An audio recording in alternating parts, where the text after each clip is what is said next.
We've had a long, fruitful, friendly association with Catherine Sipe, who I've long admired before we ever got to do any media-related events with her, even when she was Margot McGee back at Buzz Magazine.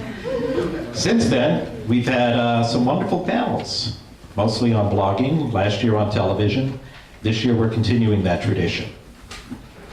You might wonder why a center-right organization like the American Cinema Foundation would be supporting this. The answer is because it's expanding the cultural dialogue in certain ways that have nothing specifically to do about politics. We think it's useful. And without further ado, I want to thank Kathy for putting this together, and it's all hers.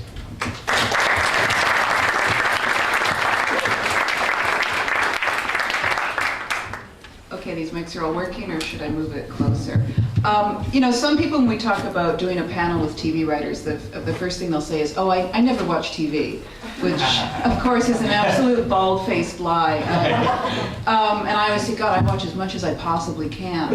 And I remember many years ago, a friend of mine who was a writer on One Day at a Time, she was at some party, and someone said, oh, I never watch TV. And she said, I know, no one does. I wonder why they pay us. And so I just thought that, you know, we all watch TV, and you know, we can think that a lot of the stuff that we see is crap, but frankly a lot of it is very good, or at least enjoyable, and we have 4 of the smartest writers working in the business here with us to tell us how they do it despite being canceled year after year, disappointments, dealing with writing by committee, or as Rob Long says, your internal network executive that says you can't do this. So I'm gonna introduce them starting from Tim Minear on my left, which is your right. Tim has a new show coming up, probably was originally to be in this month, but it's going to be in the fall, which is even better, called The Inside. And it sounds really possibly too scary for me, kind of a combination of Silence of the Lambs meets The Wizard of Oz. But Tim has had his experience. You know, he was the executive producer of Wonder Falls, which had this rabidly loyal cult following, even though it was canceled after 2 episodes, right? I think 3, maybe 4. Or 3, 4.5, maybe. And Angel, which I was heartbroken when it went off the air, and Firefly. Yeah, but you know, I could have watched some more. And then we have Paul Feig, who the DVD of The Wonderful Freaks and Geeks came out a few months ago, and if you haven't gotten it, and I'm too cheap because I was thinking I'm going to meet him and he's going to give me one, but I would have immediately gotten it. Which was one of the best shows, and was just heartbreaking when it was canceled on NBC, and it should have been on a smaller network. It was just a brilliant show. And Paul has he wrote a book a few years ago called Kick Me, Adventures in Adolescence, which were the true life stories that Freaks and Geeks were sort of based on, and he has a new book coming out called Super Stud. Well, what's the subtitle? It's ironic. The subtitle is or How I Became a 24-year-old Virgin. Right, I wanted to get that. Where that one's going. And it's just really a wonderful book. If you liked Freaks and Geeks, you will love these books. And he's also director on Arrested Development, and a lot of fans here. And if you haven't seen it, directed and wrote I Am David, a very well-reviewed feature film that kind of disappeared. I don't think it's showed here in out on DVD April 5th. Okay, pretty soon. So many plugs, my God. And then we've got Scott Coffer, who I've known actually, I think 20 years at this point. And Scott used to be a journalist. He was editor of California Magazine, which is when we used to have good magazines in California. Then we had Buzz, and now we have basically nothing. But Scott is now an executive producer on Boston Legal and has worked on a lot of people clapping. And has worked on The Gilmore Girls, The Chris Isaak Show. Oh, come on, Scott, clap. Arliss, and Murphy Brown. And then at the end, who came in the latest, Rob Long. We thought he was going to come in like naked from the ceiling and make an entrance and upstage everyone. It's paying off. And I think Scott's probably, I mean, Rob has probably had the most cancellations, right? I mean, in all the years that I've known you, from executive producing Cheers, it's your punishment for being late, to, I'm going to name them Pigsty, Love and Money. Say 5. Okay, George and Leo. We just call them by the number. Men, Women, and Dogs. But we have Red and Blue, which was just a new pilot, which is about a conservative grandfather and liberal father raising kids, right? Well, according to the trades, we haven't written it yet. Oh, you better get started. We haven't written it yet. So you don't know when you'll be canceled? I know exactly. Right before Thanksgiving. After football. And Rob is also a columnist at National Review and a commentator on KCRW. So without further ado, I'm going to just sort of send out some general questions here, and guys, you can sort of like interrupt each other and you know, start speaking. But I would say, how do you deal with the people who say they don't watch TV? When, you know, who sort of look down on it as this lesser medium, when this is what you do and get paid a lot of money for? I run over them with my Mercedes.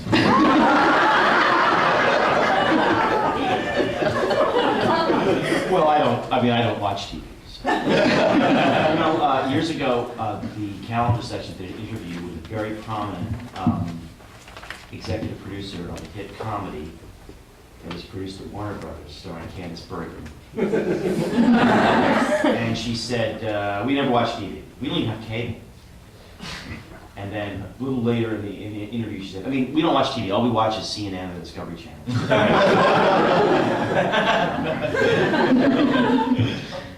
When I was an executive at Warner's Television, people used to come in and pitch me shows that we had on the air. And believe it or not, those were the better pitches, because some of the shows that other people pitched would never get on the air.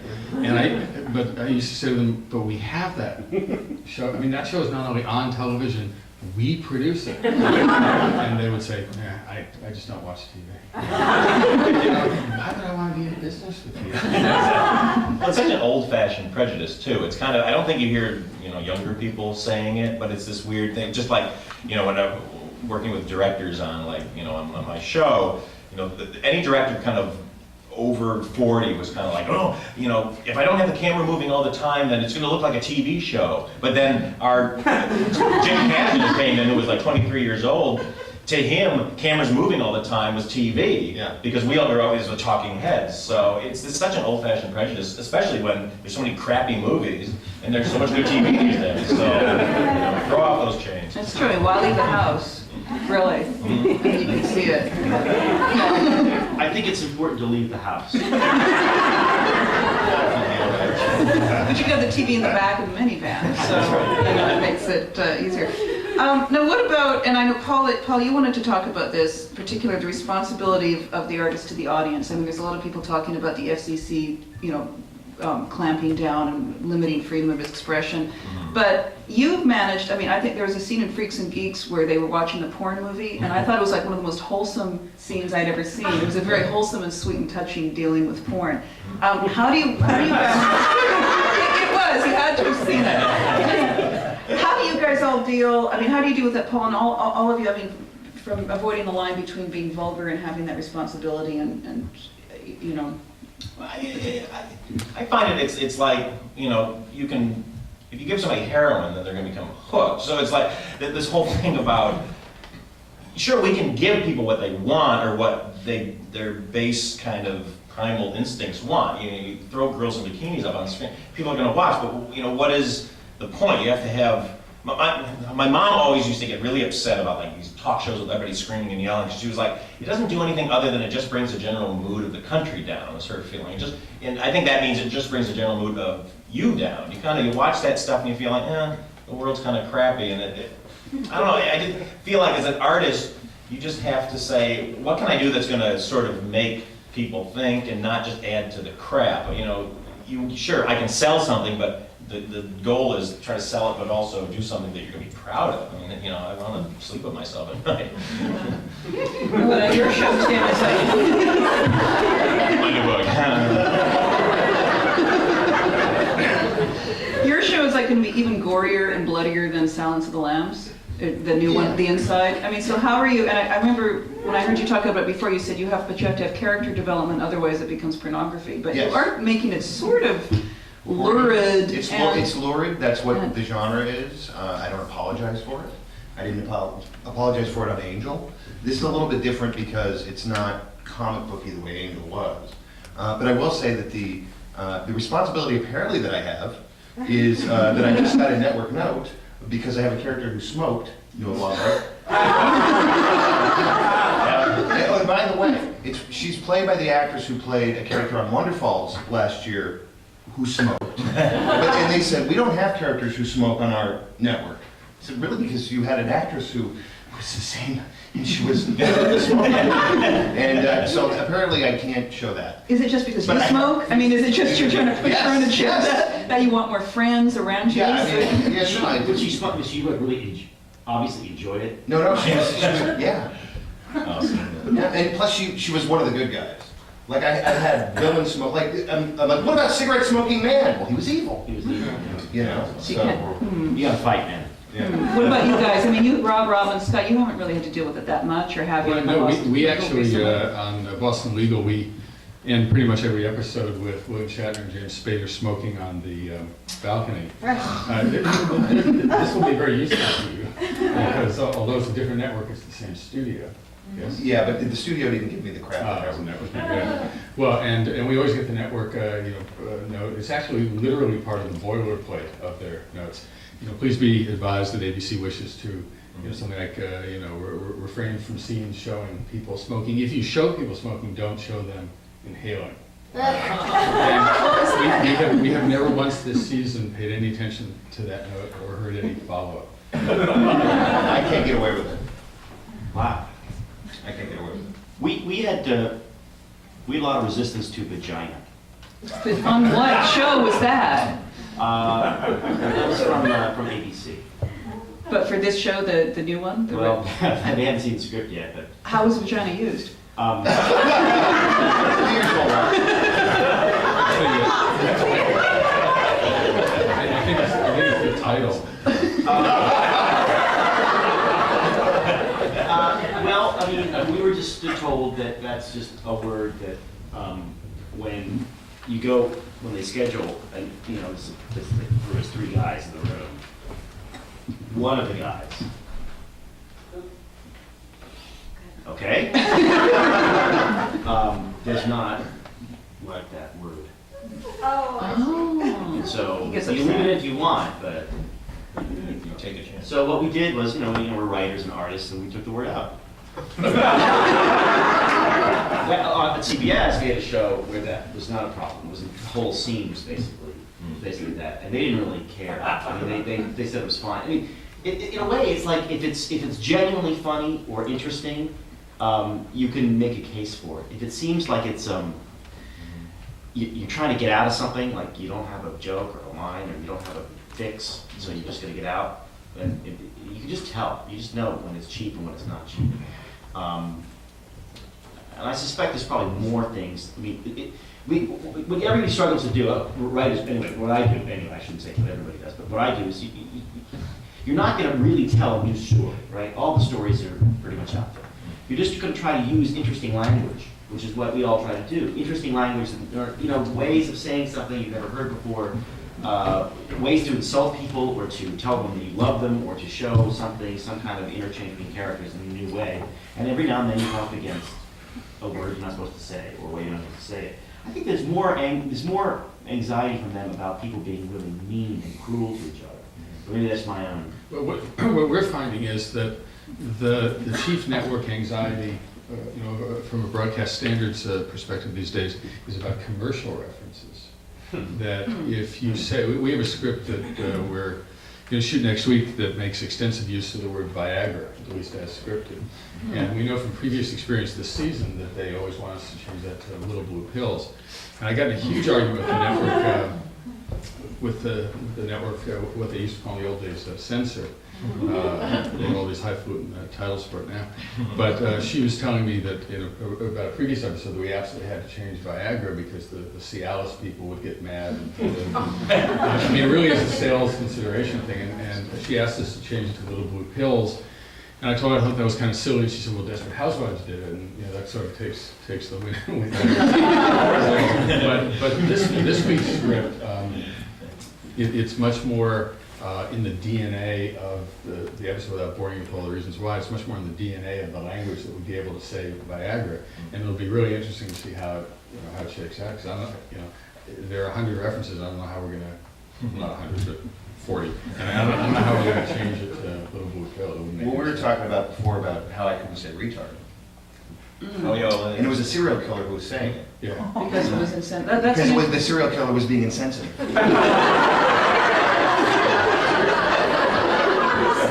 And you had to change, it actually was changed? Yeah, I changed it to, the serial killer says, he's a back of a short bus dummy, he's handicapable.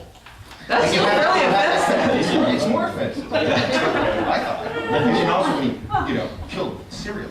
That seems unoffensive. Well, I mean, it's interesting that just to all this stuff, and like, especially on the smoking thing, it does point out sort of the artist's responsibility in the sense that, the medium that we work in is so incredibly powerful, sometimes it's frightening. Because what happened with us was on Freaks, I wrote this thing, and one of the main areas it was going to take place was on the smoking patio. Because when I was growing up, even in junior high, there was a smoking patio in Michigan. Yeah, so that was the thing, and all the freaks would be out there smoking. Well, we got this cast, with James Franco and all these, so we're out there about to shoot the smoking scene, and we look, and Judd and I both look at each other, Judd Apatow, the executive producer, and we go, we can't do it. We can't. These kids are so appealing, and they look so cool that if we have them smoking, it's literally like telling kids, go ahead and smoke. And so the cast was so upset, it became like the junk food eating patio. And then the only thing was Franco.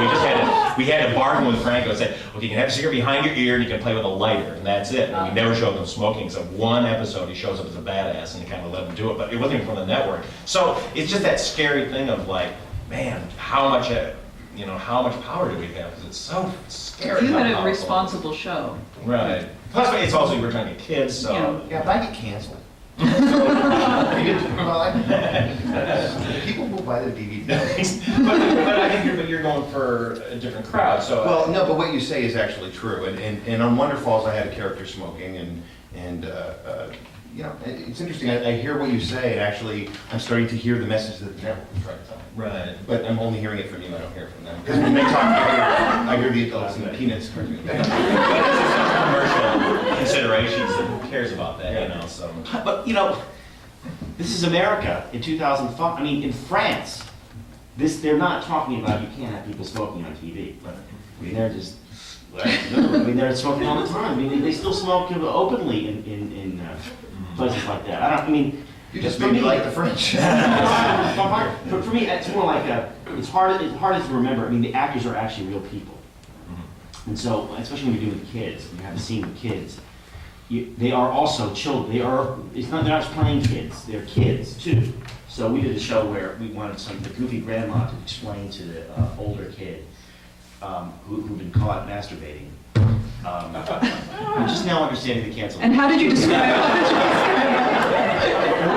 It's brilliant. And she's teaching the facts of life. And it was, I actually found, I was too uncomfortable. I couldn't be in the casting session. These kids are coming in, I thought, this is, I know it's gonna work, but can we find a kid who's like, 19, Jimmy thing, is like, looks little, it's just weird. So you push it, and sometimes you see it. I mean, you're there, you watch the scene, you're embarrassed, and think, Yeah. it looked good on paper, it's just not, it doesn't work. When actual people, or actual kids, or whatever, are actually doing it in front of you, you think, that's why they have run-throughs, you cut it. What about, no, in fact, Rob, you were talking about this, the internal network executive that sometimes you hear in your head when you're writing something and you try to ignore him because it's better if you actually write it instead of listening to him. And I wonder if maybe you could all address that too, but let's start with you, Rob, since it was your Well, it's place. just the worst thing you can do as a writer, because you internalize the voice, so you're saying, well, they probably can't get away with that. Or they won't let me do that. Usually you get to do what you want to do if you just do it, and especially if you're shooting. Like, well, sorry, we shot that today. You should have read the pages. And you can always trick people by sending you stuff late. But it's more often when you're pitching something, and that's really the problem with television, I think, is that you pitch it. I mean, we try not to ever do that, but when you pitch something, it's just the worst possible way to make a decision. You're pitching something kind of in the ether, and they hear what they want to hear, and you're sure you've said what you're going to do, and then you go and you write the script, and you're going this way, they're going this way, and then you bring the script back, and it's not how everybody fantasizes it to be. And the truth is, you get away with much, much more when you write the script yourself. This is the rule of life. If you ask for permission, the answer is almost always no. If you just do it, the answer is almost always, oh, I wish I had done that, but you've done it all right. Well, I just hate that feeling of sort of that offering up, you know, is this okay? Yeah, can I do this? Because then it's their job to tell you can or can't do something. We, All the power goes. we actually have collected some of the letters we get from standards and practices, that the ones that actually make sense. We actually wrote this, I don't know, late rewrite. We wrote a joke, these people were sitting around, it's an old, it's an ad agency, they're trying to pitch a terrible product. And they're saying, this is just like when, I can't believe I'm telling you this joke. So embarrassing. I disclaim it. Trying to come up with a product, sell a product, I forget what the product was, and they go, this is harder than when we came up with those frozen hot dogs. And one of the girl in the office says, I still think you could have called them Anne Franks. They're hiding under a grocer's freezer. Facts. The next morning, dear Rob and Dan, as you may or may not be aware, Frank is a symbol of heroism. And then you look at it, you think, well, they are right. I can't believe we did. And then it was an executive at CBS at the time called us up. We took it out and said, "You gotta put that back in, man."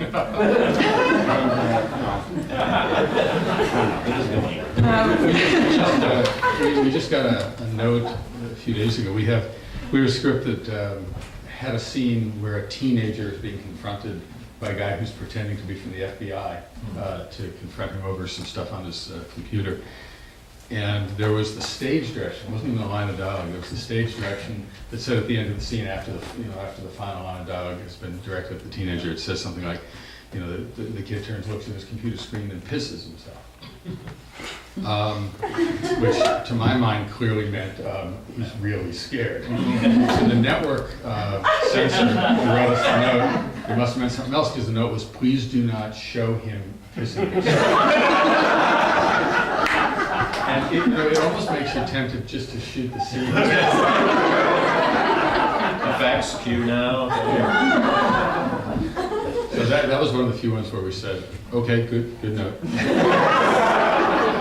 had a similar thing to the Anne Franks. But ours was kind of silly. It was a joke. It was, Lindsay says, my dad's making me go to the dance, and the other character says, who's your dad, Hitler? And we got this note of like, please, if you use Hitler in a lighthearted way, it sort of takes the onus off of his acts. It's like, really, is it that? I really think I'm going to desensitize kids to Hitler? But they were okay with Mussolini. It was like, so finally we shot it both ways, and we just put it in. It's like, are you really going to make us take Hitler out? I mean, it's not like we're saying he's a good guy. So. Did you go with Mussolini or Hitler? We went Hitler, because it's a funnier word. Yeah.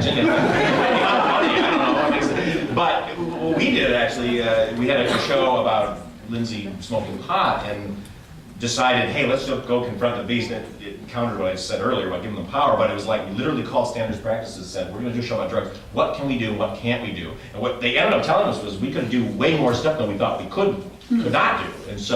And they were happy because we had consulted. So it was kind of this, I'm always trying to find ways of like, make everybody feel good, make them feel like they're part of the process. Because that's when they freak out, is when they think you're shutting the door, instead don't tell me what to do. So you just ignore them afterward. Exactly. That's why I was an actor for years. I do more acting behind the camera than I ever did in my career. That's right. That's true. In fact, I forgot to say that, Paul, you may have seen in some of these parts on Ellen. I remember your line. You said if you saw one of the rare episodes of Ellen that didn't deal with lesbianism, you may have seen Paul Feig in a Civil War uniform, looking like a great big dork. Oh my God! I can't believe it. Well, I wrote that one down. In fact, do you still get calls or emails about that? Or are you still on Sabrina? Yeah, Sabrina still. Yeah, I would play the science teacher, the biology teacher. Tim, do you have any examples recently of like screwing over the network executives without them knowing it? Well, the original question was, do I censor myself as I'm writing? It's all I can do to make a story track. I can't think about that. So it doesn't even come into it? No, it doesn't really. What about using real life experiences into the comedies or dramas? How often does this happen? I mean, do you do it to get revenge, or? It's sometimes nice to name a character a certain thing. But that's easy. That's just a template you put on afterwards. I don't think I've ever written a story to exact revenge. But sometimes a character name will be a private revenge. Well, isn't there laws against that? Like if they're afraid of being sued? Wait, you can't, like our show takes place in Boston, so I couldn't name, a guy, John Smith, Boston proctologist, if there was a Boston proctologist named John Right, Smith. right. But, I can, if the guy I was trying to get lived in LA, that'd be cool. I think the law is if there's less than 5 people in the country Yeah. with that name, you Right. can't use it, but there's more than go to town. But there is a guy, I don't know who it is, but there's a guy who once said he wanted to become a writer specifically so that he could name, all the crack whores and prostitutes and dead strippers after his mother.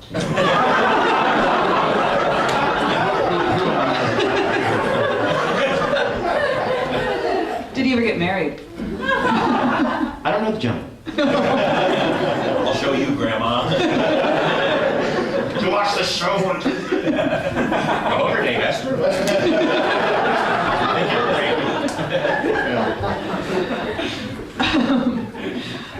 In fact, I was going to ask you about that, Scott, because I know that one of the things that's been frustrating you recently is that since you're no longer a magazine editor, you can't assign a 10,000-word piece on Susan Estrich. But are you going to find a way to work her into Boston That's Legal? my single biggest frustration in life.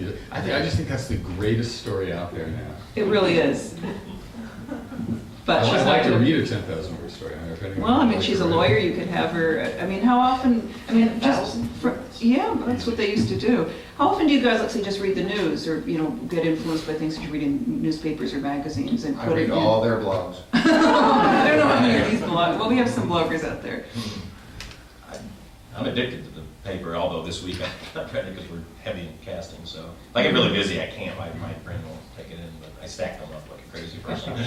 So you're sort of It's like that episode of Cops, you come in, it's like, there's cats, and then there's all this new thing.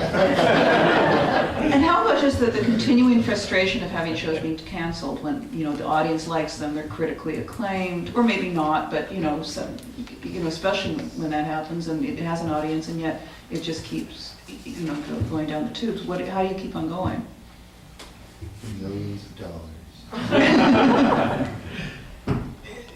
For me, I'm such a kind of an apologist and a realist that I hate myself sometimes because, I always want to get mad. How dare they cancel us? But then you go like, oh, look at the ratings. It's a business. I always have to just like beat into my head that it's a business and it's like the auto industry. If I made a car and it didn't sell, so sadly you have to balance that commerce. When you're doing it, I don't think you can think about it other than if you sometimes you come up with an idea and you go, okay, this is for me and like 5 guys I know. Nobody else is going to get this. But, you just kind of heartfeltedly, if I may, do something you go like, I think people are going to love this. Keep referencing Freaks, but I did that. It's like, I think people will love this. And then you go, okay, well, 7 million people loved it and the rest of people didn't Yeah, but find it. I'm not sure that's a very good indicator. I mean, if you take a look at the success that Tartikoff had on NBC I guess a few years into his reign there, it was entirely because they had nothing else. They Right. had, Well, look at ABC now. Yeah, I mean, Cheers and Hill Street and all those shows, were 77th and 89th and 102nd in the ratings for a long time. Yeah. So they were broke, and at that point, the only thing that's changed in network television really is that there's a layer of executives that report to another layer above them. Mhm, yeah. And those people simply can't accept the fact that it's a crapshoot and you just don't know. Yeah. That is unacceptable for the shareholders, right? It's got to be a business, right? It can't just be this, you put something on, you can't predict it. So they've done is they created all this layer of sort of false security of testing, focus groups, and all these things. They're designed to, even they will admit to you they are not in any way indicative or predictive of the performance of the show. If a show that tests well will tank, and a show that tests horribly will do really well. But they really sort of cut their own throats when they do that. And maybe I'm bringing my development executive perspective up bear on this, but they are so afraid of their own instincts that they hedge their bets to such an extent that they spread themselves and everybody else so thin that the stuff that's done isn't as good as it could be. Well, even if it is good, it doesn't matter if they don't launch it correctly. Right. If they, speaking as a guy who's just been canceled twice on the same network on the same night, when we started Firefly, now granted, no one was ever going to watch that show. But it was I watched every episode. passed it up. I didn't watch episode 6. But they aired the pilot last. Yeah. They wouldn't air the pilot. Oh, they love to do that. Doesn't doesn't have to be the first episode. They air last, and they always shuffle around the air orders of the shows that I do. And so, I'm not angry that the shows get canceled. I'm angry that they don't get a chance. That's Yeah, exactly right. yeah. That's exactly. But also remember, the truth is you cannot reverse engineer a hit. It cannot be done. No one knows what the ingredients are in a hit. No one knows what makes a hit, and that is a bedrock truth that is unacceptable. Right. If you are, the president of entertainment at NBC, it's unacceptable. That is the unacceptable truth. I refuse to believe it. Therefore, I'm going to have all my, minions go out there and try to create, something out of the nonsense. And Which, you by the get way, to- is why I'm not upset when my shows get canceled, because all I can do is do them as well as I can, and that stuff's out of my hands. That's exactly right. I've only been upset once. Well, I've actually been upset all the time, but we were canceled on the way to the meeting that they called for us to tell them what the next 12 episodes were going to be. Oh, So we had a 12 episode order. Kind of funny. And then on the way there, this is so true, the way there, I got a call from the studio guy saying, you don't come. And then it started to rain. That's a powerful studio. Not at all to be facetious, but the biggest thing going against us on all this stuff is everything would be so great if every season or 2 seasons something didn't just burst out of the gate and become a mega hit. That's what screws us. If everything just kind of slowly came out, we'd be such good shape. But How do you think we feel? Our lead-in is a show called Desperate Housewives. And what a double-edged sword. Yeah, well, our lead-in was playing it straight, so.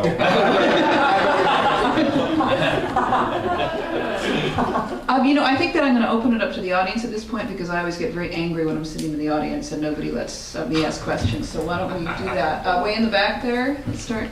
Yeah, question for Scott. Would you comment on that? I remember reading in the trades the episode in Boston Legal where the reference to Fox had to be removed. And then I remember watching that episode when it came on. Did the fact that you were asked to remove that change the writing and how that show ended? Because I thought there was a couple shots taken in there. It didn't. It just changed the language. And I thought that the script became more subversive when we had to take the word Fox out. Because it was an episode that David Kelly wrote. And when we had to take Fox out, and believe me, we fought it hard and to the last second. But when we did finally have to do it, the references that he substituted I thought were more, no pun intended, sly. And I thought it made it for, I wish we had been able to shoot it with, as originally scripted for a lot of reasons. But it was a considerable silver lining, I thought. Yes, right over there. I wonder if you could address the issue of the Reagan biopic and CBS. Did anyone watch that? I I heard it was great. I heard it sucked. Really? No, I'm talking I heard it was about lovely. the event of CBS and whether that would affect you with writers at all.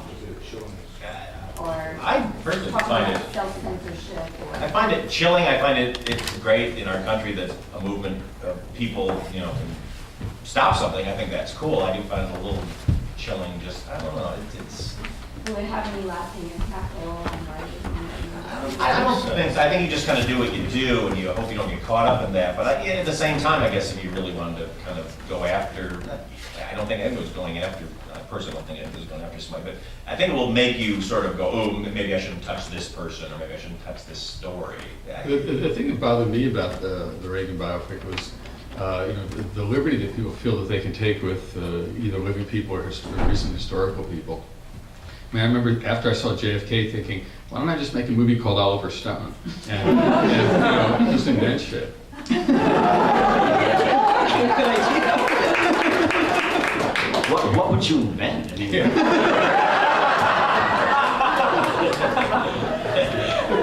Nice.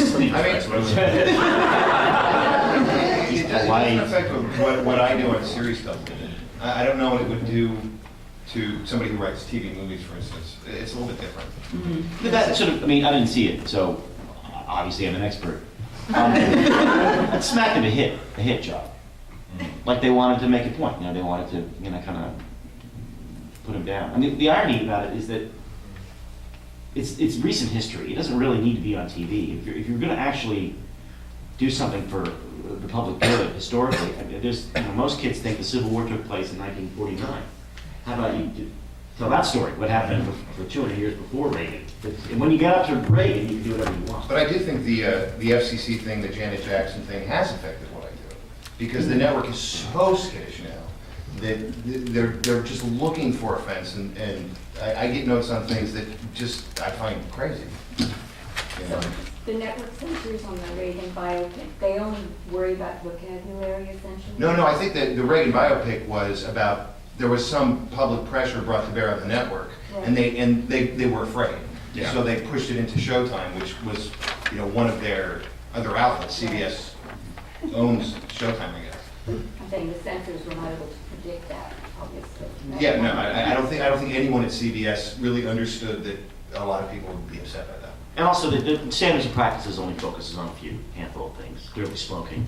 That's right. But sex, you're very obsessed. The You're very body. obsessed with sex at Fox right now, in a hilarious way. Because I mean, I literally have people's faces ripped off. I have children gutted from stem to stern. I mean, I have, you know, I have other things too. But it's just like, you know, but it's the sex that gets them upset. I'm a little nervous when they finally start to see these cuts. They're just gonna be like, what? More questions? Jackie? I was wondering, now that you have, I don't know, you guys probably know the site Television Without Pity. Yes. That I know that site. It's a great site. Yeah, it's a great site. I used to write one, but Oh. on that site, you have a lot of the show producers and writers and directors showing up on the boards and putting their 2 cents in. They had an interview with one of the actors from Arrested Development who was saying that the cast sort of they could shout out to the website in the actual show. All right. So how much do you think that, you know, sort of online communities of very fervent fans for your shows or issues surrounding your show, do you think that will make things better for people who are coming out with smart content that maybe might not be mainstream?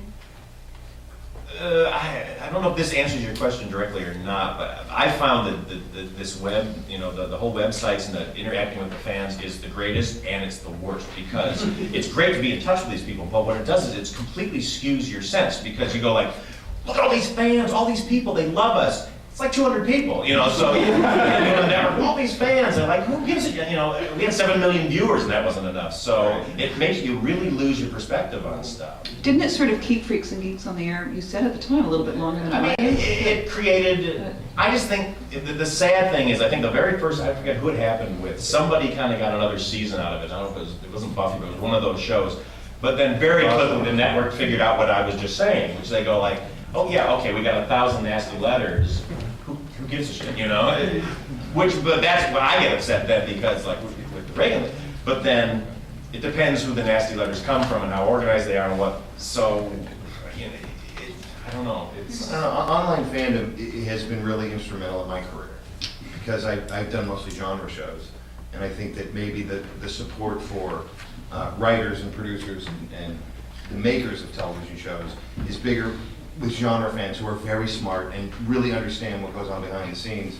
And I've made a lot of friends via the internet, and even places like I used to go to Television Without Pity. It was too painful. I had to stop going because they're really mean. They're really mean, and by the way, sometimes not that funny. Which I thought before I stopped going. So I'm just like, if you're going to be insulting, could you at least get that funny one? Because she's really funny, but you're not funny. My show's funnier than you. Yes, right there. Yeah, question about the age thing regarding series regulars and guest stars. It seems like there's a vacuum past mid-30s to like 50s, and then grandparents are cool again. Is that a writer's deal, or I actually heard that advertisers told the producers, young people don't like older characters, and want young people because they're not brand loyal yet. They're willing to change. And is there truth to that, or is there a specific reason that most shows cut out that 40, you know, people in their 40s and 50s? Well, you know, I guess one answer is that, and you hear this a lot, it's the only demographic that the advertisers are supposed to care about is 18 to 49, and when when our numbers come in on a weekly basis, I'm sure it's the same for you guys, that's where our eye goes. Now, having said that, I was down on the stage the other day, we were shooting an episode, and I was watching a scene between William Shatner, who's 73, Carl Reiner, who's 200 or 300, who was great in this episode, Candice Bergen, and the youngest person there was James Spader, who's above 40. So we've been, I guess, striking a blow for something. Accidentally. You don't know how consciously it comes into play. It's just my experience with actually when I was an actor. I was on a show. There was a young character, Breckenmeyer, when he was like 15 years old, and myself and Michael Boatman were in our mid-30s. And so Brecken shows up on the set one day with every day he's coming in with all this Nike stuff, and he's got new Nike shoes every single day. He's like, where'd you get all that stuff? The Nike lady, she just gave me everything. Like, pulled the truck up to our house, so, hey, cool, swag. And so Michael and I go, hey, the Nike lady, can we get some such? She goes, sure. So we go out to the place, she goes, okay, you can pick up one pair of shoes and one shirt. And I had to do the math. I was like, oh, because I'm at the age now where I go, I don't need new shoes. So I think it just comes down to advertising. But I don't know if there's a magic formula. Well, the other side of it is when you construct a series and you're constructing a family, you need somebody, you need to cover everything. I had trouble casting a grandmother because I couldn't find a woman to play who'd be willing to play a grandmother. She had to be a little youngish, because that was the whole point of the family. But a very, very, very, very old actress, very old, said, I don't think I'm ready to play grandmother. She is in her mid to late 80s.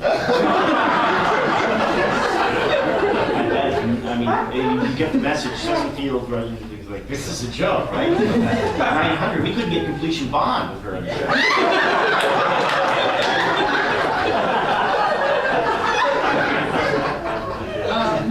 Inside crowd, completion bond going. We'll go right back there. For Tim, I'm sure you already know this, that Silence of the Lambs was based on a real-life incident, inspired by a real-life incident, which also inspired Psycho and Texas Chainsaw Massacre, the Eddie Gein story. Did you do any reading up on Eddie Gein? Oh, absolutely. I mean, I've been reading all the sort of John Douglas books, and I've always, when I was actually at the X-Files, I read a lot about that stuff. So yeah, I read a lot of that. Right there. Paul, how did you segue from being an actor to you're doing that? I had gone to USC Film School back in the early '80s, and I went there as an actor. I love movies, and I said to myself, if I know more about how they make movies, I'll be a better actor on camera.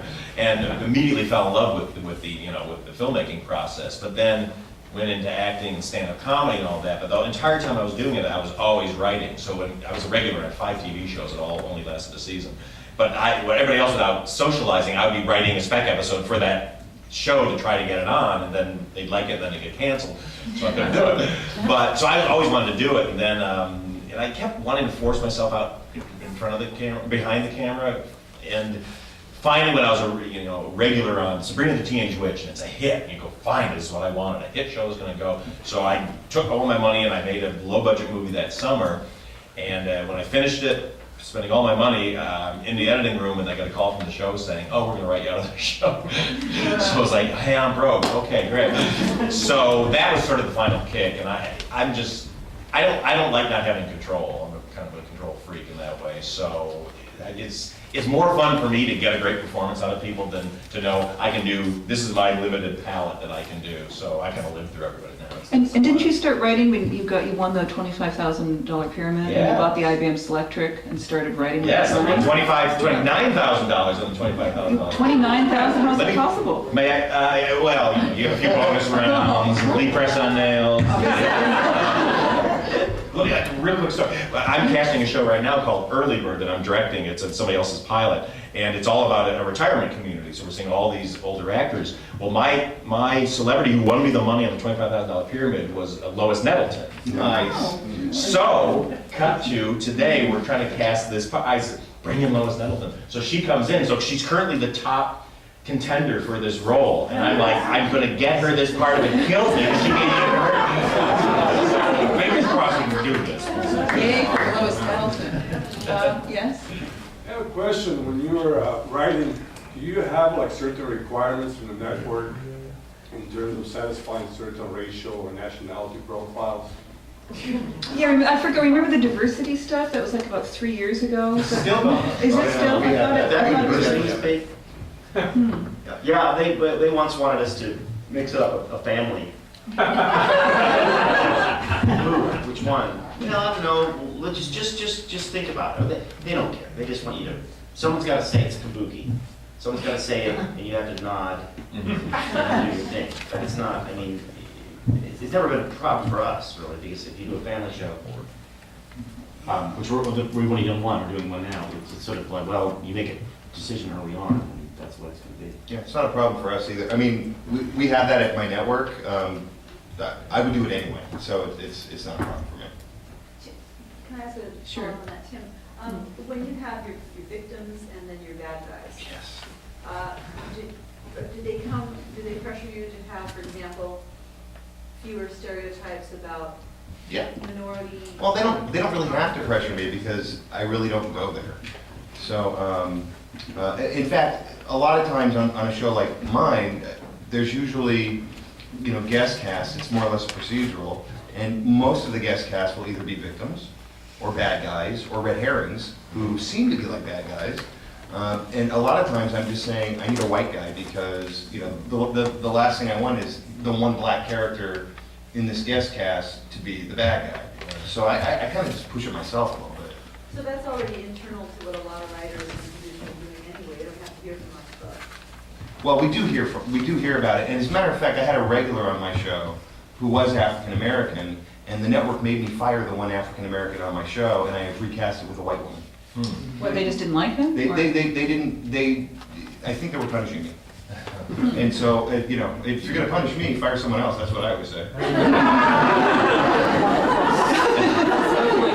You know what I found though, in all honesty, and I take this how you will, it's the studio basically says, it's this like, we are going to say you have to find and make as much diversity in this cast as you can. Now go do what you want. We've said it.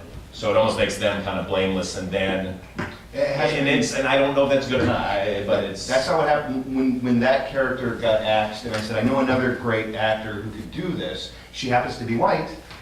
They said, then write a new minority character, which I did. Interesting, right. But did you get the feeling that they would have said, or you have to do this or else? Yes. Oh, okay. Yes. 'Cause I found it's not as flip as I was about to say, wink and a nod, but it almost feels like that a little bit, like, They're yes, serious. you should, but, They're serious. and that's good. So you've had your hand up for a while, right way back there, yeah. I'm going to decide which question I should ask at this point. I guess I'll write product placement within shows. We're all used to it for years or whatever, but I kind of been seeing a lot of a more bolder, like I'll be watching an episode of Alias and a car scene, and all 3 cars are Ford models. And it kind of took me right out of the scene, wondering like, why the hell are these all Fords? Who's driving all those? Yeah. Alias is Makita. Right, in Detroit. How do you handle that, or do you even care as a trade-off? Or? Well, I think that there are probably a lot of trade-offs, but one that occurs to me is that on the one hand, it drives us nuts all the time. We don't do product placement, but because the networks are sensitive to all these commercial considerations, they're cracking down on what we think of as innocent lines. I mean, it seems like a million years ago that Seinfeld could have a Junior Mints episode. Lots of left now. Because that would be one of the more serious notes you would get on a script like that now. We can't say that because Nichols will be upset. I mean, in fact, we did get the candy bar note on some line this year, and I had to fight that battle. But on the other hand, the revenue model of television is changing with TiVo and everything else. People are zapping through commercials. So if they don't find another way of bringing the money in, then we're sort of fucked. I actually I'm on Fox. I'm fucked. I actually started a company. I'm on the board of a company that does this because they're going to do it anyway. And I thought, well, why not? Why not create a model where the money goes to the production, and you can, if you do it poorly, then people will just say, ah, stupid. If you do it well, people will say, they won't even notice. I mean, I don't know if you've seen the show King of Queens. He's a UPS driver, but he doesn't have a UPS patch. But he's a UPS driver, so it's kind of an ad for UPS, because he's in brown. Now UPS would pay a lot of money for that, but it was before, and it's generic, you know, it's organic to the character. To have him in something that isn't a UPS patch, it's just stupid. That looks stupider than a UPS patch. It's like when we used to do this thing, you know, somebody's clearly drinking a Diet Coke, and there'd be some weird stripe there, and Diet Cola looked dumb. The trade-off you're gonna get is, when somebody sells UPS the patch for, you know, $100 million, then writers are gonna get notes, well, you know, a UPS driver wouldn't say But this. you know, but that we'll have to discover that. You know, yeah, there'll be a little bit of that. There'll be a lot, you know, other things. But that's Now, I remember how we had a joke once. We wanted Norm at the bar when I was working on Cheers. We wanted him to like they'd be eating. Cliff was eating Cheetos, and he says, "I love Cheetos, but," and Norm says, "Orange fingers." At home, I use a great big spoon. And they said, you can't say Cheetos. They're Cheetos. You can't say Cheetos. And that was, you know, 15 years ago. Let's see, you right there? Other than your own shows and each other's, which shows do you admire most that are on TV right now? Should we go down? I don't watch TV. Whenever I go to a lot of press conferences and people always ask that and they all do not, they just won't say it.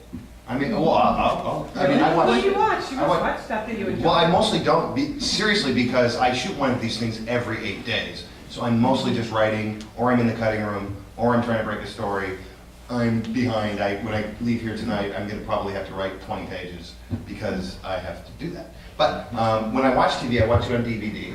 I'm watching Freaks and Geeks. I'm watching Prime Suspect. I mean, DVD is the greatest thing that has happened to the thing that I do. Because I can watch CSI now, all of them. Might be not that good. But I can watch them, and that's what I do. And so I watch probably what you watch. For whatever reason, I just have always liked, I like news, and I watch a lot of like Comedy Central. I've always, since I was a kid, I've had a hard time getting caught up in episodic television, and I think I might have a bit of ADD. I don't know what it is, but it's, so I find I'd rather watch, you know, Daily Show or Crossfire or you know, South Park or those kind of things, just because it's also becomes slightly a bit of a husband's holiday, because this is what we do all the time. That's true too. Yeah, it's kind of like, oh, so. It's, well, I mean, not to sound like a shill for our network, but I do watch a lot of the ABC shows, and I think they're doing a good job on Lost and Alias and Desperate Housewives. I think what they're doing on West Wing is nothing short of remarkable, the way they are just reinventing that show in midair with Jimmy Smits. And I think that the last few weeks, especially, the scripts have been the smartest stuff about politics and public affairs ever on television, certainly in an entertainment show.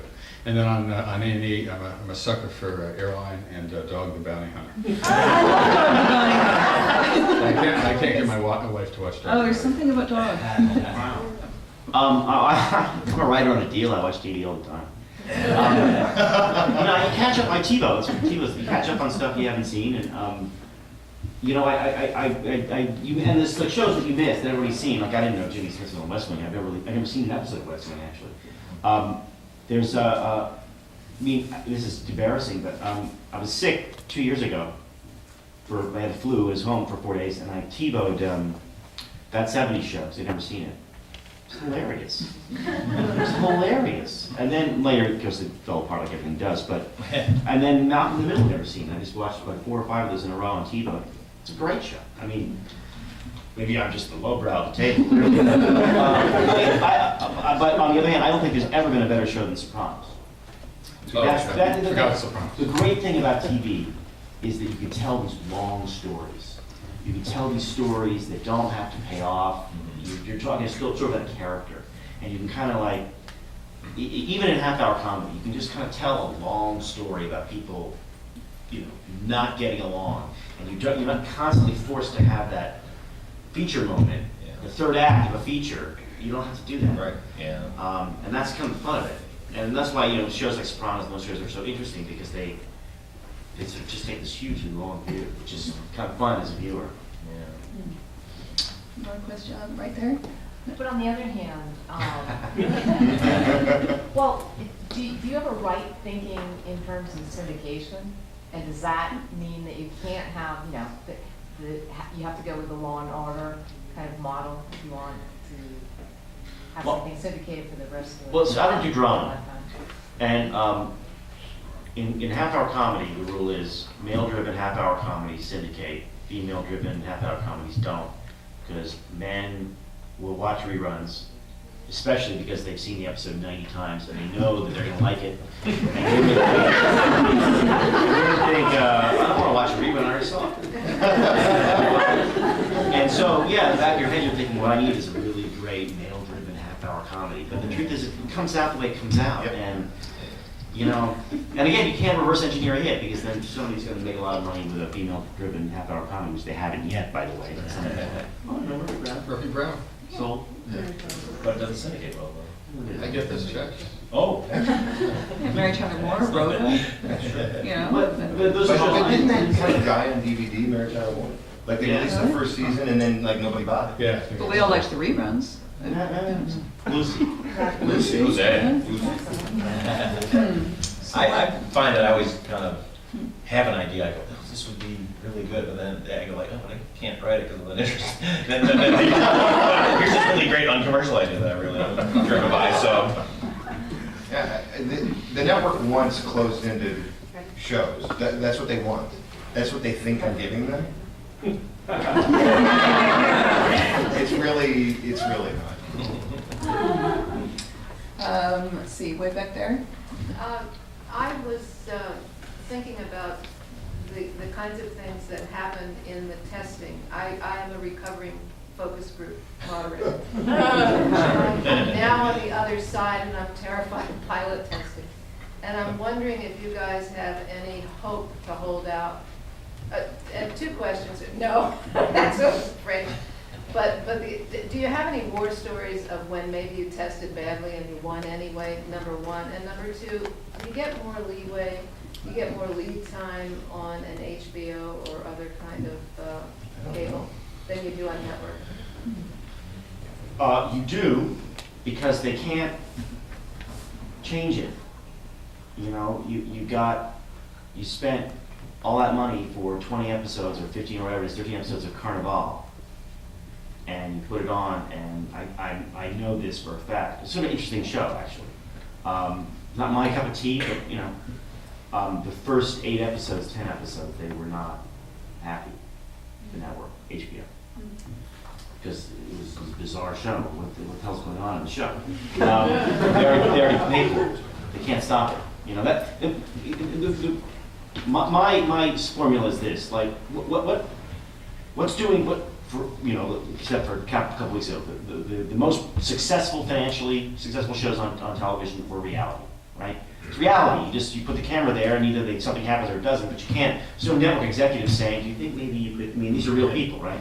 The second most was drama because you're shooting it. Like you write it and you shoot it. The network, they're not on the set. They're in their office. The least successful right now is comedy because they are right there. They're right here, they're in your ear, they're like on every single rewrite. They have so much time to get in there, and then they wonder why the shows stink.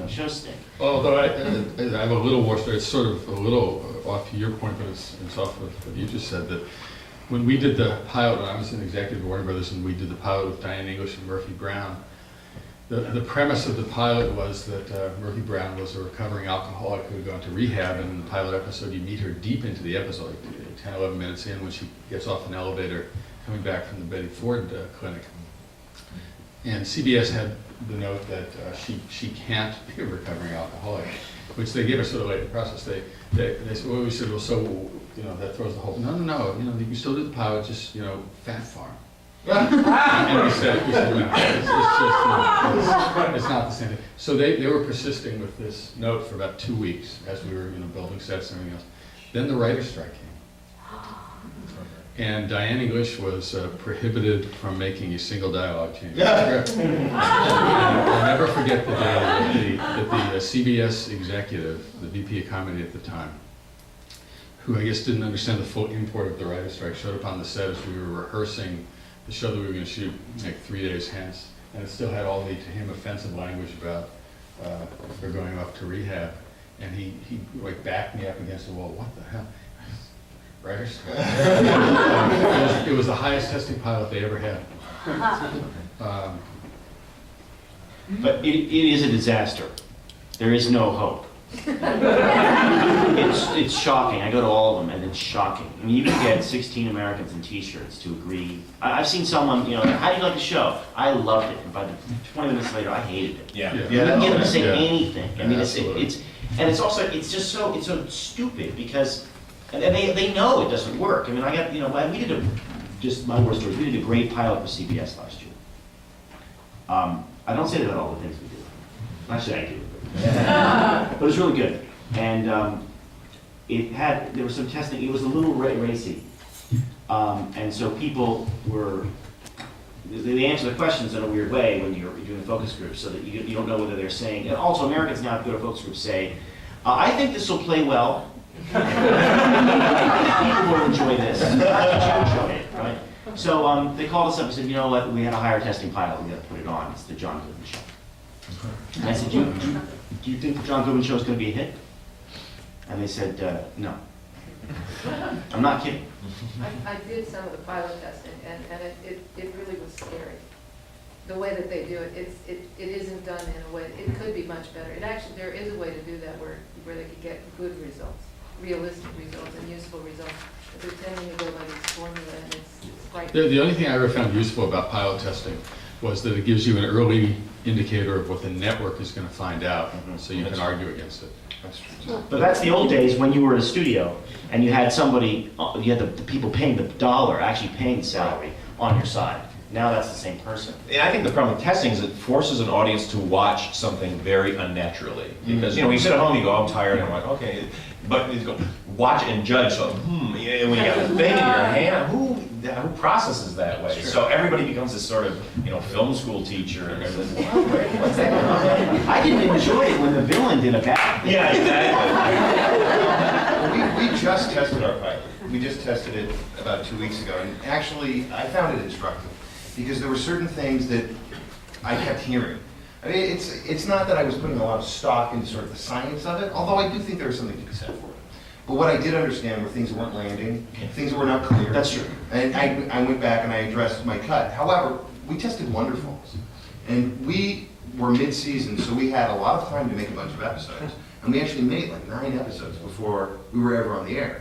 And just 4 episodes later, we were off the air. But when we tested 2 episodes, not the pilot, at the same time with a group of men and a group of women in 2 parts of the country.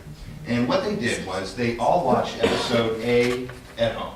And then they came in and they watched episode B with the group. Now in the other part of the country, they watched episode B at home and they watched A with the group. To a person. They thought the second episode they saw was better. And they were reversed. I mean, the people in the first group said, oh, that first episode was very confusing. And then when it was the second episode later, they're like, oh, that episode, that was very clear and very funny and much more sophisticated. But women hated it, men loved it. And we knew that women would love the show. But it tested terribly with women. Why do you think that was? Then? I think there were probably a lot of reasons. It was interesting too to watch, because I was watching the feed, and I was watching the men laughing and engaging, and I'm like, I think the feed from the women's group I think it's frozen. They didn't fix the feed. Oh no, she reached for a tab. All right, it's still on. But I think because we had talking tchotchkes on that show. Yeah. And women were afraid that she was crazy. And they were like, we feel very sorry for the crazy girl. and men were just like, yeah, okay, the salt shaker talk. I mean, they can accept, you know, fantasy in their TV a little bit more easily, I think. At least that's what the moderator said. So I'm not sure they really understand. I'm just... Scott, you've been a showrunner and a top editor at a magazine. Who's smarter, magazine journalist or TV writer? Be very careful. They're necessarily smart, I just think that you tend to act smarter when you have autonomy. And in television, very few people do, so therefore they act less smart than they are. Right there? Arrested Development is like my favorite show on TV right now, and I was just wondering, based on that, like, because it's been on the bubble of being canceled for 2 years now, when your show is on the bubble of being canceled, do you act any differently? Do you try and write differently? Is there more scrutiny? Like, what goes on when you're on the bubble? Wow. Well, we on Freaks and Geeks knew that the end was coming, and we knew it about 4 episodes. You kind of know, and so what it was for us was like, quick, write the wrap up. Let's write the final episode. So I, took all this stuff and basically wrote it. We were waiting to see if we were going to get an extension. And so I wrote this episode that could be shown last no matter what happens. We got 4 more shows ordered, so wrote those around it, but kept this one knowing, hey, if we don't get canceled, it's just a good final episode, for the season. If not, so I think you have to always prepare for that. Otherwise, you just have that series that just kind of ends and, with a cliffhanger, and then nobody knows what's going on. So. I have a book coming out in November. It's a sequel to a book I wrote before in England, and I have a whole chapter called On the Bubble. And what I say is that you're never on the bubble. It's just bad news taking its time to get you. Yeah. If you're a hit, you know it. And if you don't know it, there's a reason you don't know. But I think DVD has changed the landscape a bit because you do know it's going to be around. I think you can hope. There are a lot of things a little differently. I don't know. They're enough that you can believe it could happen, but it's not going to happen. Yeah, it's not going to happen. When they told us that we were going on Friday nights again, after I was on Fox Friday nights with Firefly, and then with Wonder Falls, and so when I was promoting the show before we ever aired, I would just tell journalists that's the night that we promote our 13 episode DVD sets. And I planned the arc, and I ended it on episode 13, and I think DVD has changed the way I approach. Made for drama. Yeah. The Fox has put some of the best shows on Friday nights. Firefly, Dark Angel, Harsh Realm. My favorite shows that all get canceled. So I guess people don't like to admit they're watching TV on Friday night. Oh, yeah. Although I never missed an episode. Question there, and then I guess we should probably just have a couple more.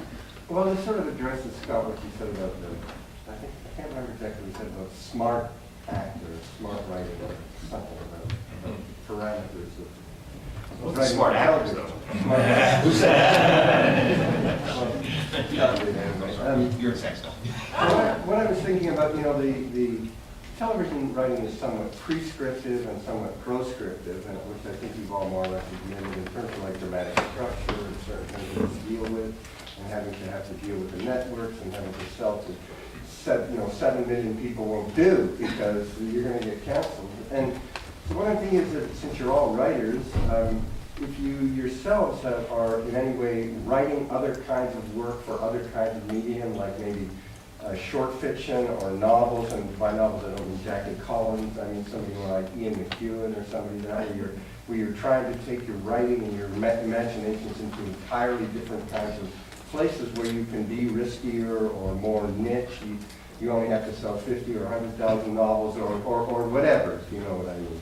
And so, since you are all obviously serious writers, I'm wondering if you're working on any of that kind of work to give yourself a different sort of perhaps hit or whatever you want to call it. I know Rob does. Is that reading? No. Okay. Every now and then. I'm the dark. I have the dark voice here, but it's fun. I mean, it's fun to do this. It's really fun, and it's fun to play with all these, this equipment, and you make a little movie, and then they put it on, and then you're at home and you're eating your cereal, and holy God, that's my name. I did this show I did. So it's like it's all the terrible things, and you compensate this really well, and it's really fun. But then every now and then you want to do something else that's a different kind of writing, and I find prose writing to be the hardest. You have to write on every line. So, I just, a little plug for Robert, he wrote a book called Conversations with My Agent. It was about a woman who at the time was both of our agents, although we hadn't met at the time.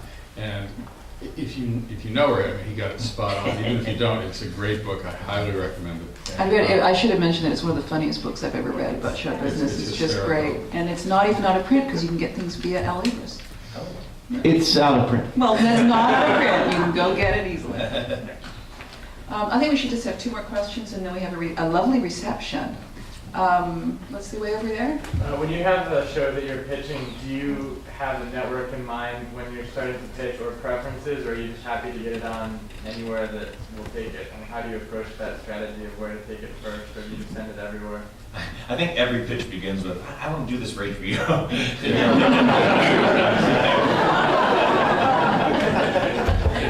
David Kelly wrote a line for a script earlier this year where the James Spader character was really pissed off with stuff that was going on in the office. He was very bored, and he looked at somebody and said, you know, I'd much rather be on HBO. We had to change it to, I'd much rather be on cable. Oh, Well, you know, it's a funny tension, I think, because on the one hand, if you're writing something, you shouldn't, you know, one argument is you shouldn't think about anything other than the internal integrity of the thing you're doing, what it should be in your own head, and you shouldn't hear a bunch of, But on the other hand, you know, that's fine if you just want to mimeograph it and show it to your friends, but if you want to get it on television, you should have some indication that, you know, that there's a network that would want this, that, you know, you probably shouldn't write a show for ABC about a bunch of people who, you know, crash their plane on a deserted island, because they'll tell you they've got it. You know, so you have to, you know, with one eye kind of be looking at the marketplace. You know, it's a business, but on the other hand, you know, fight for, you know, as these guys have, you know, so well for the things that you really believe that come from your heart. So it's a strange dichotomy.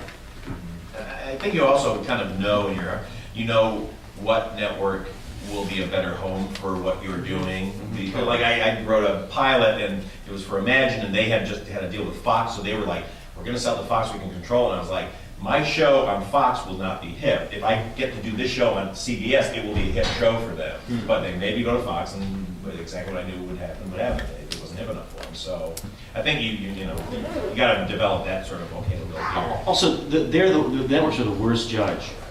I mean, what they, you know, the development year goes, you know, starts in like August, September for developing for the next season, and they will spend, you know, 2 months talking about what they really want, and then their fall shows will premiere. Everybody's fall shows will premiere, and then they'll completely change because they, you know, we want Desperate Housewives. So then they all want that until you know, January, February, when they have other stuff coming up, and then in May it's a completely different, you know, the tale is told on the season. So, you know, we had this terrible experience of this year where we had this idea we really wanted to do, and we were going to spec it, you know, we had a deal with Sony, and they were really great, Sony's a terrific studio, and they were like, yeah, you should just spec it. And we got a call from NBC, and they, you know, said, you guys, you know, we want to hear what you have to hear, you have to say. We want it way out. I said, well, this is too way out for you, you're not going to do this. They said, well, please just come and tell us the end story. So we came in and we told them, they said, that's exactly what we want. And they bought it, and then 2 weeks later we discovered that they were actually already developing and had a commitment out on a pilot that was basically the same thing. How Machiavellian. Yeah, I kind of applauded them for that. Wow, I'm pretty smart. You outsmart me. But really, they just, you know, they just kind of wanted to, oh, well, we do. I don't think it was even that smart. We like this area, so we want all of it. But you can outsmart yourself. So the best thing to do is to spec. That's the only benefit. The only power you have as a writer is the power of the alternative. Yeah, sure. If someone pays you money, save it, and then spec. Yeah. Because then you can say no. If you can't say no, then you're what's the word? Fodder. You're fodder. Yeah. You're just at their mercy. Yeah. I mean, that's what happened with Freaks. I wrote as the spec, and so, you know, they were developing all these high school shows. We came in and sold it to them in January because they didn't like all the other scripts. Oh, that's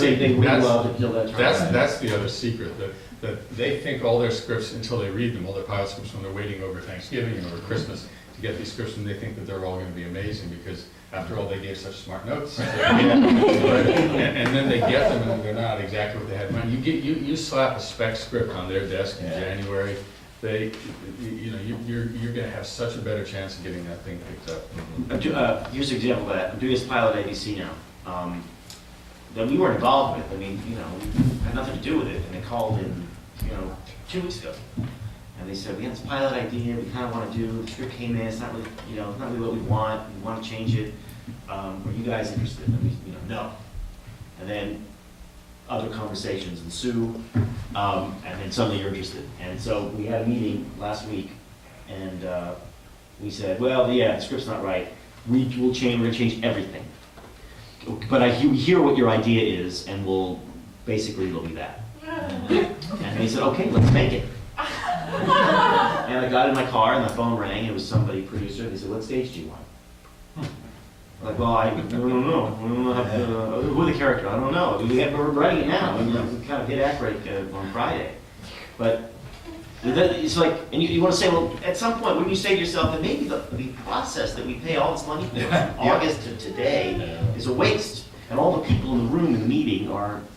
Who are those people? Right. This is exactly what my show is. They bought a show, they shot a pilot, they spent $3 or $4 million on it. It was unwatchable. I have an overall with the studio. They said, can you come in and fix this? I said, for the love of God, no, and I won't do Point Pleasant either. They asked me to do. And then I explained to them what a procedural was. And I said, here's what I would do.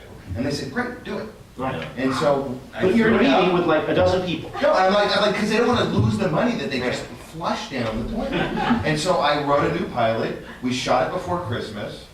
I'm making my show, and it's got nothing to do with the thing they developed. Also, I find I don't know in half hour if this is the case, but there's a huge disconnect between the development side and the current side. People they develop a show, and then the people at current have a completely different feeling about it. It's and the little fight. Every year it's pathetic. Every year they rearrange it. We're now all in pods. You're in my pod. Call for some there's a dozen people in the meeting, all admitting that their work product has been a failure. Yeah. We think, and aren't you fired? The fact that I'm here in this room right now is a sign that whatever you're doing is wrong. It's bad. You don't want to have to work with me. I mean, but they overthink it so much, then they get tired of it. Exactly. It's always like when I was an actor, the greatest thing ever would be like, you get a call, some sitcom, we had to fire this character, can you come in and do it? You literally could be a deaf mute. Show up, you're like, oh my God, you're so much better than that guy. I'm not that much better than that guy, but I knew. I think we should have one more question, and Jackie, you came all the way from London for this panel, and I saw you had your hand up, so I'll let you have it. And then we're going to have a reception so you can all ask personal questions outside. I was going to ask about, you were talking about how great DVDs and what you do, and you were talking about using TiVo. And now that people have this choice of personal relevance, they can just go and buy the DVD, or TiVo what they're interested in, or even downloading the MP3 they want and screw everything else. Do you think that there's the idea of a mass market is dying, and sort of massive niches really will emerge from that sort of thing, and would that be better for you guys? Well, it would be better for us if our guild could negotiate a deal. But given the leadership that we have in the Writers Guild, it's not a particularly salutary development for us that we have leadership of the Writers Guild. Spending all this money to watch our stuff in a format where we get about 2 cents for every DVD sold. Was it 4 cents? But yeah, I mean, it does sort of call into question, what our communal experience of watching television is, and what we'll turn into. I don't know. I think that there'll be a little bit of that and a little bit of the other. I don't think it'll ever just go away. I mean, feature films now, the economic model is a big weekend prepares you for your 60% revenue streams DVDs. Yeah. And that's 60% this year, and if they're really honest next year, it'll be 70%. And there's a pageant of opening a movie. It's like, we're opening the movie, but really it's like, and then in 2 to 3 weeks you can get it on DVD, and then pretty soon that's going to be not 3 weeks from, but 1 week from now. Or probably in the lobby on your way out. And who knows what it's going to mean for television? I mean, I don't think anyone knows yet. I was told that Wonder Falls could not be released on DVD initially when we were making the show, because they're like, well, failed shows. But now that's the thing. Firefly came out and it sold, and I knew that Wonder Falls was going to go to DVD. I don't know what it means yet, but it means that it doesn't just get stuck down in a room someplace with the Ark of the Covenant and that's But the good thing is that what I'm Pollyanna in this respect, is that it makes the intermediaries obsolete. So and that's always good. I mean, that's always a good thing in every aspect of life, is when the intermediaries get starved. You can kind of tell that it's happening because there's so many of them. Like, they're like, you know what I mean? Like there are more executives now than there were when I started. There are more of them, and that's because they kind of know it's over. And they're delicious. The good and the bad too is that I think the niche is literally like, the niche is getting bigger and bigger because of all this stuff, and that's cool. But the frustrating thing, and maybe it's not frustrating because this is how we make our money. You can't, sadly, you don't make as much money in the niche, but creatively, it's very fulfilling. But there's still this thin thing rising up out of the niche, which is whatever has the most advertising, and so it all comes down to whoever controls all that advertising. So you almost have to, for us, I know, to do the books is really fun, but that definitely, sadly, unless it goes big, it falls into the niche thing and all this other stuff, and then you go, but I want people to see what I do, and that's the constant battle I'm in of like, I love doing the niche, but man, I want millions of people to see it because I care about this, I want to bring that story, so. A client once came to our agent and said he wanted to take a year off, he wanted to write a novel. And she said, look, if you need $800, I'll give you $800.